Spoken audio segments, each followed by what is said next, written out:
അതിലെ ബാക്കി പ്രോബ്ലംസ് ആണ് ചെയ്യാൻ പോകുന്നത്. ക്ലാസ് 8-ലെ കമ്പയറിംഗ് ക്വാണ്ടിറ്റി എന്ന ലെസണിൽ നമ്മൾ 4th വരെ ചെയ്ത് കഴിഞ്ഞു. ഇനി നമ്മൾ 5th മുതലാണ് ചെയ്യാൻ പോകുന്നത്. ഓക്കെ, അപ്പോൾ 5th ക്വസ്റ്റ്യൻ ആണ് ഞാൻ ഇപ്പോൾ വായിക്കാൻ പോകുന്നത്. Vasudev invested ₹60,000 as an interest rate of 12% per annum compoundly half yearly. What amount would he get after 6 months? And second one after 1 year. അപ്പോൾ 6 monthsന് ശേഷം എത്ര കിട്ടും, 1 yearന് ശേഷം എത്ര കിട്ടും എന്നാണ് കണ്ടുപിടിക്കേണ്ടത്. ഓക്കെ, ഗിവൺ ആയിട്ട് പ്രിൻസിപ്പൽ എമൗണ്ട് 60,000 തന്നിട്ടുണ്ട്. n 6 months ആണ് എന്ന് പറഞ്ഞാൽ ഫസ്റ്റ് കേസ് എന്താണ്, ആഫ്റ്റർ 6 months എന്ന് പറഞ്ഞാൽ half yearly, compounded half yearly ആണ്. അപ്പം എന്താണ്, 6 months ഒരു ഹാഫ് ഇയർ ഉണ്ടാവുള്ളൂ. ഇനി ഇൻട്രസ്റ്റ് ആണ്, ഇൻട്രസ്റ്റ് 6 ആണ് തന്നിരിക്കുന്നത്. 6 12% half yearly, compounded half yearly ആകുമ്പോൾ 6% ആയിട്ട് വരും. ഇക്വേഷൻ ആണ് P × 1+R divided by 100 raised to n. അപ്പൊ ഡയറക്റ്റ് സബ്സ്റ്റിറ്റ്യൂട്ട് ചെയ്ത 60,000 into 1+R 6 divided by 100 raised to 1. Okay, അപ്പോൾ 60,000 into 1+3/50 raised to 1. Okay, which is equal to 60,000 into 53 divided by 50. Okay, അപ്പോൾ cut ചെയ്യുമ്പോൾ നമുക്ക് ആൻസർ കിട്ടുന്നത് 63,600. Okay, അപ്പോൾ ഇതാണ് 6 monthsന് ശേഷം കിട്ടുന്നത്. ഇനി 1 yearൽ എത്ര കിട്ടും എന്ന് നമുക്ക് നോക്കാം. P 60,000 n 1 year ആണ് എന്ന് പറഞ്ഞാൽ ഒരു ഇയറിൽ 2 ഹാഫ് ഇയേഴ്സ് വരും.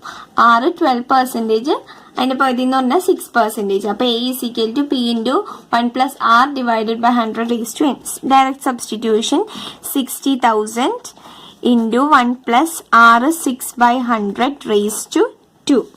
Okay, which is equal to 60,000 into 1+3/50 raised to 2, which is equal to 60,000 into 53/50 into 53/50. Okay, ഈ സീറോസ് രണ്ടെണ്ണം കട്ട് ചെയ്ത് കളയുക, പിന്നെ 5ഉം ഇതും കൂടി കട്ട് ചെയ്ത് കളയുമ്പോൾ നമുക്ക് ആൻസർ കിട്ടും 67,460.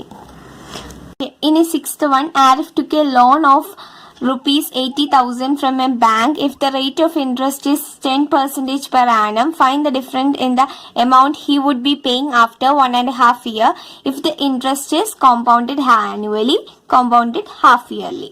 Okay, അപ്പോൾ നമുക്ക് ചെയ്ത് നോക്കാം. Given P 80,000 n 1.5 years, R 10%. അപ്പോൾ നമുക്ക് നമ്മൾ ചെയ്യുന്ന പോലെ ഫസ്റ്റ് 1 yearന്റെ ചെയ്ത് നോക്കാം, അതിനുശേഷം ഹാഫ് ഇയർ അതായിട്ട് നമുക്ക് മൾട്ടിപ്ലൈ ചെയ്ത് കൊടുക്കാം. അപ്പോൾ 1 yearൽ നമുക്ക് കാൽക്കുലേറ്റ് ചെയ്യാം. 80,000 into 1+R, R എത്ര 10 divided by 100 raised to 1, which is equal to 80,000 into 11/10. Okay, which is equal to 88,000. Okay, 88,000 കിട്ടി. ഇനി ഇൻട്രസ്റ്റ് ഫോർ 1.5 years, ഹാഫ് ഇയറിൽ എത്രയെന്ന് നമുക്ക് നോക്കണം. 88,000 into 10 into 1 divided by ഹാഫിൻ്റെ 1/2.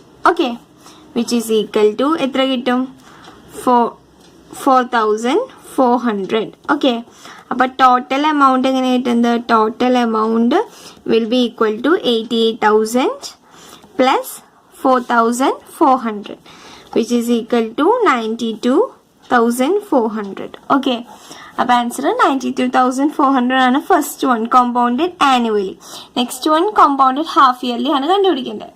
ഇതിലും നമുക്ക് പിയും n തന്നിട്ടുണ്ട്. n എന്താണ്, 1/2 years, 1.5 years എന്ന് പറഞ്ഞാൽ 3 ഹാഫ് ഇയർ, ഒരു കൊല്ലത്തിൽ 2 എണ്ണം, പിന്നെ ഒരു ഹാഫ് ഇയറും കൂടി ചേർക്കുമ്പോൾ 3 ഹാഫ് ഇയേഴ്സ്.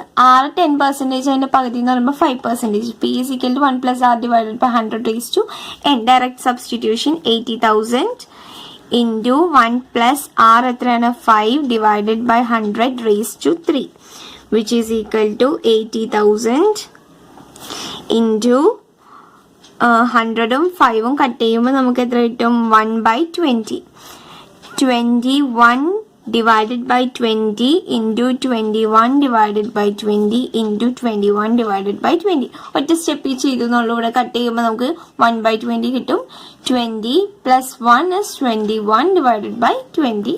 3 തവണ ഇൻറ്റു ചെയ്തു, കാരണം എന്താണ്? ക്യൂബ് ആയതുകൊണ്ട്. ഓക്കെ, അപ്പോൾ നമുക്ക് എത്ര കിട്ടും? ആൻസർ വരുമ്പോൾ 92,610 ആണ് നമ്മുടെ ആൻസർ വരുന്നത്. ഓക്കെ, നമ്മൾ ചോദിച്ചിരിക്കുന്നത് ഡിഫറൻസ് ഇൻ എമൗണ്ട് ആണ്, രണ്ടും തമ്മിലുള്ള ഡിഫറൻസ്. ഫസ്റ്റ് വണ്ണിൽ നമുക്ക് എത്ര കിട്ടി? 92,000. സെക്കൻഡ് കേസാണ് വലുത്. 92,610 minus 92,400 which is equal to 210 ആണ് നമുക്ക് ഡിഫറൻസ് ഇൻ എമൗണ്ട് കിട്ടുന്നത്. ഓക്കെ, ഇനി 7th one, Maria invested 8,000 in a business. She would be paid interest at 5% per annum compounded annually. Find the amount credited against her name at the end of second year. Second one, the interest of third year. അപ്പോൾ second ഇയറിൽ എത്ര amount credit ആയിട്ടുണ്ടെന്ന് നോക്കണം. അതേപോലെ തന്നെ third ഇയറിലെ interest നമുക്ക് കണ്ടുപിടിക്കണം. Okay, P തന്നിട്ടുണ്ട് 8,000, rate 5%, N 2 years. അപ്പോൾ നമുക്ക് എത്ര എമൗണ്ട് ക്രെഡിറ്റ്? എമൗണ്ടിൻ്റെ ഇക്വേഷൻ എ ആണ്. അപ്പോൾ എമൗണ്ട് ക്രെഡിറ്റ് ചെയ്യാൻ വേണ്ടിയിട്ട് നമുക്ക് ഡയറക്റ്റ് സബ്സ്റ്റിറ്റ്യൂട്ട് ചെയ്ത ആൻസർ കണ്ടിരിക്കും. 1 plus R എത്രയാണ്? 5 divided by 100 raised to 2 which is equal to 8,000 into 1 plus 1/20 raised to 2 which is equal to 8,000 into 21/20 into 21/20 which is equal to നമുക്ക് എത്ര ആൻസറും? 8,820 ആണ് നമുക്ക് കിട്ടുന്ന ആൻസർ. ഓക്കെ, ഫസ്റ്റ് കേസിൽ. ഇനി സെക്കൻഡ് കേസിൽ തേർഡ് ഇയറിൽ എത്ര കിട്ടും എന്നാണ് ക്വസ്റ്റ്യൻ. സോ നമുക്ക് പി 8,000 തന്നെയാണ് എല്ലാ പ്രിൻസിപ്പൽ എമൗണ്ട്. റേറ്റും 5% തന്നെയാണ്. പക്ഷെ എൻ എത്ര ആക്കണം? നമ്മൾ 3 years ആക്കണം. 3 ഇയറിലാണ് കണ്ടുപിടിക്കാൻ വേണ്ടിയിട്ട്. അപ്പോൾ എമൗണ്ടിൻ്റെ ഇക്വേഷൻ വെച്ചിട്ട് P into 1 plus R divided by 100 raised to N which is equal to 8,000 into 1 plus 5/100 raised to 3 which is equal to 8,000 into 1 plus 1/20 raised to 3 which is equal to 8,000 into 21/20 into 21/20 into 21/20. ഈ സീറോസും ഒക്കെ cut ചെയ്ത് കളഞ്ഞു. Okay, ഇനി 21 into 21 into 21 നമുക്ക് എത്ര answer കിട്ടും? നമുക്ക് കിട്ടുന്ന ആൻസർ എത്രയാണ്? നമുക്ക് കിട്ടുന്ന ആൻസർ 9,261 ആണ് നമുക്ക് ആൻസർ. ഓക്കെ, അപ്പോൾ ഇൻട്രസ്റ്റ് ആണ് നമുക്ക് കണ്ടുപിടിക്കുന്നത്. ഇൻട്രസ്റ്റ് എങ്ങനെ കണ്ടുപിടിക്കുന്നത്? Amount minus principal amount which is equal to 9,261 minus 8,000. അപ്പോൾ നമുക്ക് കിട്ടും 820.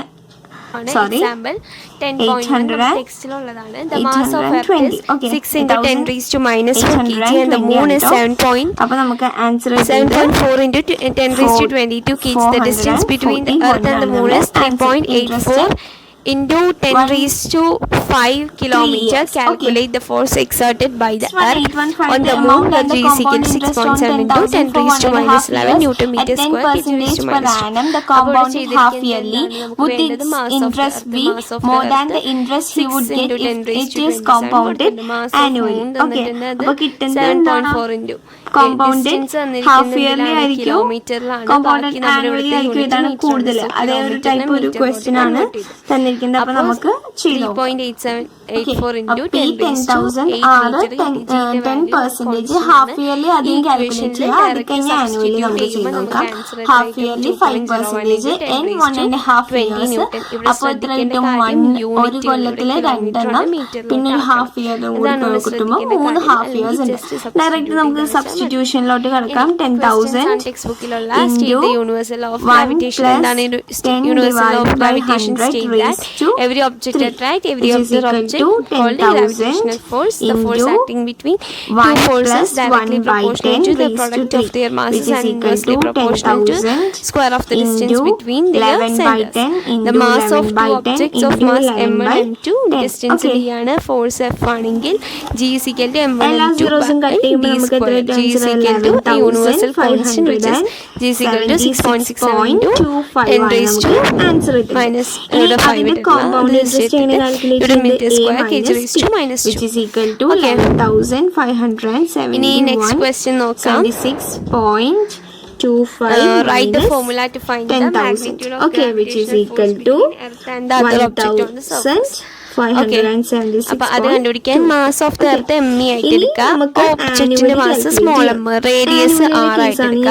അങ്ങനെയെങ്കിൽ F is equal to G M into M E product ആണല്ലോ, ഡിവൈഡഡ് ബൈ അവരുടെ തമ്മിലുള്ള distance divided by R square. ഇത്രയാണ് നമ്മുടെ ഫസ്റ്റ് പോർഷൻ. ആ പോർഷനിലുള്ള ക്വസ്റ്റ്യൻസ് ഒക്കെ നമ്മൾ ഡിസ്കസ് ചെയ്തിട്ടുണ്ട്. ഇനി നെക്സ്റ്റ് വീഡിയോയിൽ small G acceleration due to gravitation, gravity എന്താണെന്ന് നോക്കാം, അതിനെ പറ്റിയുള്ള പ്രോബ്ലംസ് ഒക്കെ ചെയ്യും.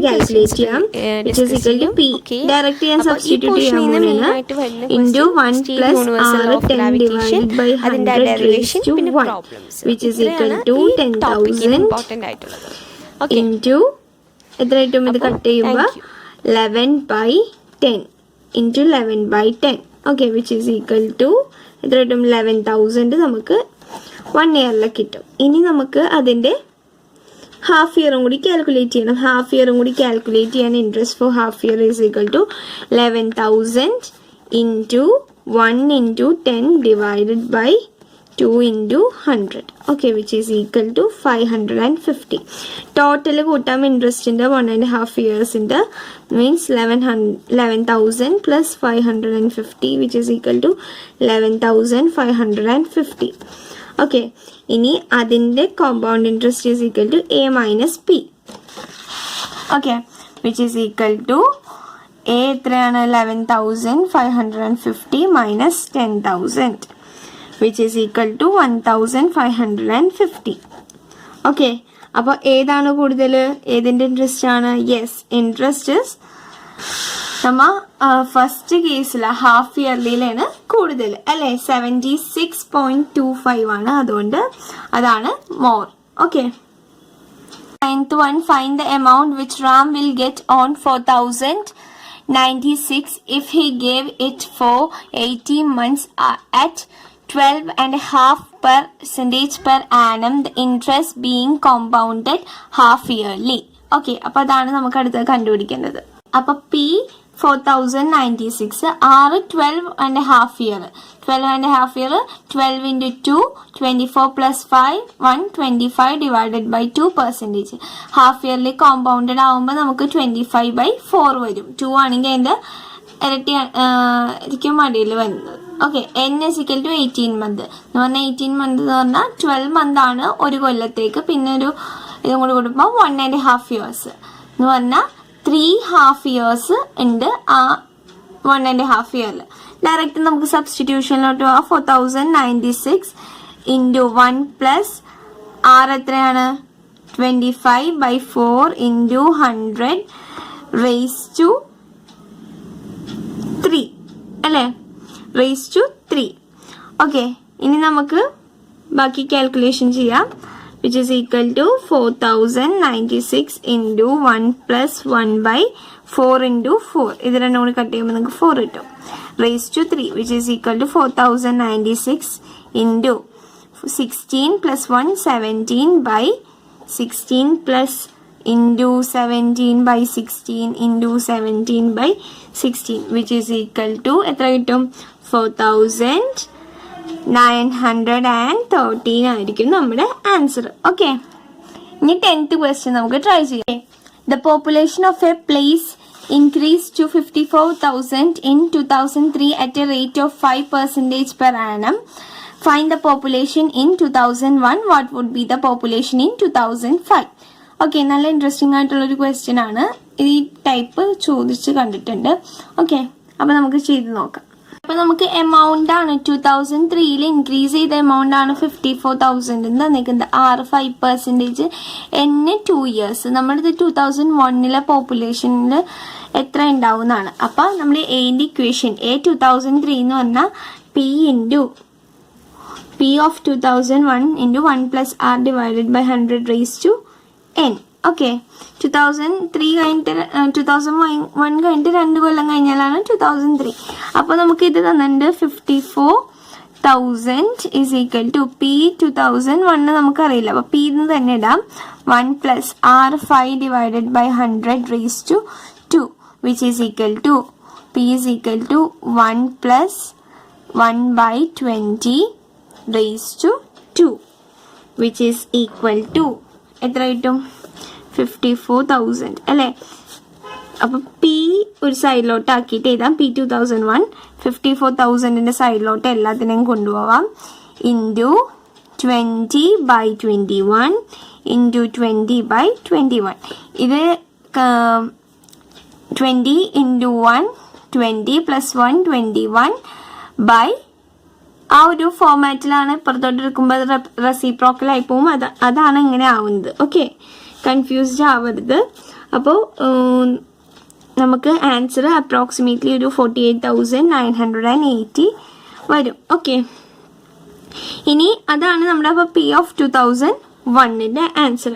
ഇനി പോപ്പുലേഷൻ ഇൻക്രീസിങ് 2005 എത്ര കൂടും എന്നാണ്. സെയിം നമുക്ക് എന്റെ ഇക്വേഷനിൽ തന്നെ ചെയ്യാം. A is equal to P into 1 plus R divided by 100 raised to N. 54,000 നമുക്ക് അറിയാം. 54,000 ഇൻറ്റു എന്റെ ഇക്വേഷൻ ആണ്. എ ആണ് കണ്ടുപിടിക്കുന്നത്. 1 plus R എത്രയാണ്? 5/100 raised to 2000. ഇത് കഴിഞ്ഞിട്ട് 3 കഴിഞ്ഞിട്ട് 2005 ആവാൻ 2 കൊല്ലം which is equal to 54,000 into 1 plus 1/20 square which is equal to 54,000 into 21/20 into 21/20 which is equal to എത്ര കിട്ടും? നമുക്ക് കിട്ടുന്ന ആൻസർ 59,535. ഓക്കെ, അപ്പോൾ പോപ്പുലേഷൻ ഇത്രയും കൂടിയിട്ടുണ്ടാവും എന്നാണ് കണക്ക്. ഇത് ബി സെക്ഷൻ്റെ ആൻസർ ആണ്. ഇത് എ സെക്ഷൻ്റെ ആൻസർ ആണ്. ഓക്കെ, സെക്കൻഡ് വണ്ണും ലാസ്റ്റ് 11th വണ്ണും അതേപോലെ തന്നെ ഒരു ഇമ്പോർട്ടൻ്റ് ആയിട്ടുള്ളതാണ്. In A laboratory the count of bacteria in A certain experiment was increasing at A rate of 2.5% per hour.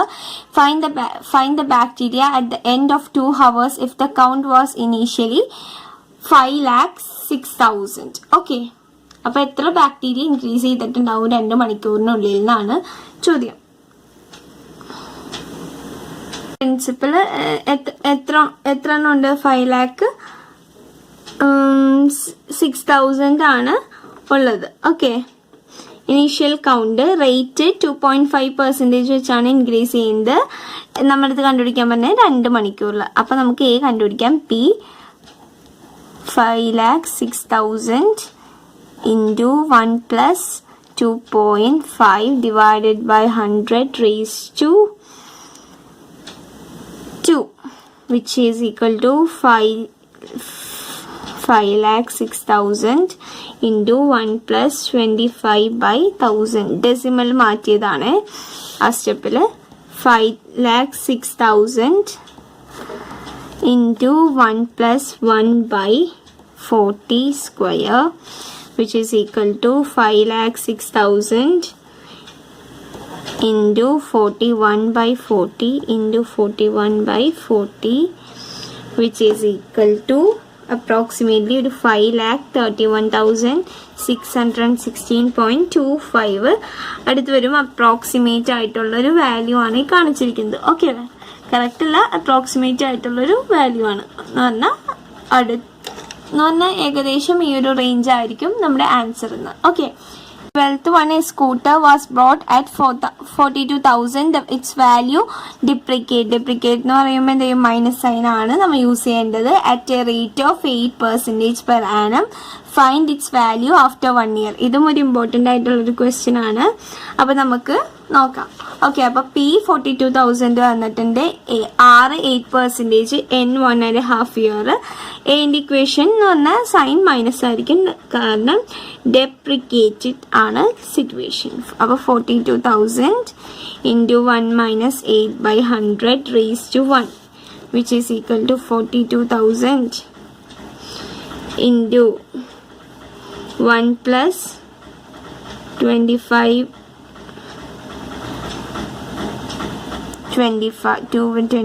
raised to 1, which is equal to 42,000 into 27/25 raised to 1, which is equal to 42,025/27/25, which is equal to 38,640. Okay, അതാണ് നമ്മുടെ answer. അപ്പോൾ ഈ ലെസണിലെ എല്ലാ പ്രോബ്ലംസും നമ്മൾ discuss ചെയ്ത് കഴിഞ്ഞു. ഇനി next ആയിട്ട് ചെയ്യാൻ പോകുന്ന ലെസൺ ഈ സാറ്റർഡേ നമ്മൾ ചെയ്യുന്നതായിരിക്കും. So thank you.